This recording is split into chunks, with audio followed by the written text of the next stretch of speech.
Gilles Vigneault disait « Jamais les fleurs du temps d'aimer n'ont poussé dans un cœur fermé. Le jour, la nuit, l'été, l'hiver, il faut dormir le cœur ouvert. » Et c'est ce qui décrit si bien le personnage. Il est allé au bout de sa vie, au bout de l'amour qu'il portait à ses concitoyens. C'était pas un figurant dans la problématique humaine. C'était un homme actif. C'est pas quelqu'un qui cherchait la gloire, la renommée, pas du tout. Hein? Et quand je suis allé le voir comme ça, là, la veille, l'avant-veille, à peu près, je lui ai demandé, j'ai dit, j'ai une faveur à te demander, Robert. Je voudrais que Ville-Lorrainbeau mette une plaque en ton honneur sur les murs de Ville-Lorrainbeau, mais je veux ton accord. Puis là, il a hésité, puis sa femme était là avec nous, puis regardez sa femme, il dit, qu'est-ce que t'en penses? Elle a dit, elle était d'accord tout à fait. Et je voyais bien qu'il hésitait parce que la gloire, c'est pas ça qu'il cherchait. Puis finalement, il m'a dit oui, mais de façon très, tu sais, pas enthousiaste et ni prétentieuse. C'était comme, bon, ben, je peux comprendre que vous ayez besoin de ça. C'est correct, j'accepte ça, surtout que Janine voulait aussi ça. Et donc, on est dans un processus là, pour la faire fabriquer, cette plaque-là, puis il va y avoir une plaque en honneur du Dr Lorrain ici, là. Les efforts que ce gars-là a pu, ou le bien qu'il a pu faire dans notre société, c'est peut-être comparable à des politiciens ou à des gens très connus qui vivent. Alors c'est dans ce sens-là que ça m'apparaissait important d'être là pour dire oui, n'oubliez pas le Dr Lorrain.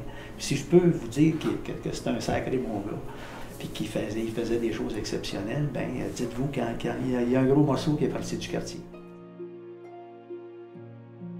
Quand je fais mes visites dans Bordeaux et Cartierville, je demande souvent si les gens ils proviennent du quartier, s'ils proviennent précisément de Bordeaux ou de Cartierville. Quand je me fais répondre oui, souvent je leur demande qui les a accouchés. Souvent, ça donnait que c'était le Dr Lorrain. Alors, en plus d'avoir légué, je pourrais dire, une mémoire, vu que c'était un passionné d'histoire, c'était quelqu'un aussi qui il a légué plusieurs générations de gens qui vont vivre dans Cartierville. Alors, je trouve que c'est un homme qui mérite, je sais pas, une plaque, un nom de rue, un nom de parc. Il a laissé son empreinte, il faudrait bien s'en souvenir. Dr Lorrain, un seul mot. Il y en aurait plusieurs, mais je pense que le mot engagement. Une personne engagée, présente, déterminée. Donc, engagement, c'est ce qui colle le mieux, je pense, à Dr Lorrain. Il n'était pas rare qu'il arrive dans mon bureau et qu'il me disait « Donald, j'ai pensé à quelque chose. Donald, as-tu pensé à ça? » Et il me forçait à réfléchir sur le bien de nos missions, sur des projets, sur la valeur que ça apportait autant à la corbeille, à notre clientèle, mais aussi au quartier. Donc, c'est un être extrêmement précieux avec qui c'était bon de côtoyer.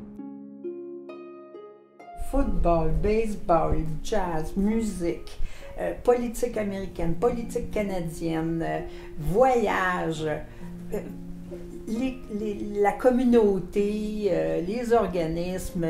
Il suivait des cours à l'UTA, curieux d'apprendre, curieux de connaître. Vraiment, là, je peux dire, papa, la définition, pour moi, c'est ça. C'est sûr, pour la plupart des gens, c'est l'homme dévoué, l'homme de bénévolat, l'homme de sport, l'homme très engagé. Mais pour nous autres, c'était plus un homme intellectuellement très féru de toutes sortes de choses qui nous a transmis toutes ces passions-là.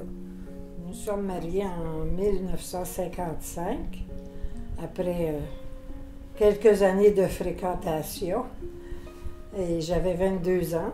Nous avons été mariés 62 ans. Quand je me suis mariée, il m'aurait dit « je m'en vais en Afrique 2 ans », j'aurais suivi. Parce que c'était un homme très décidé, très débrouillard. C'était un homme droit.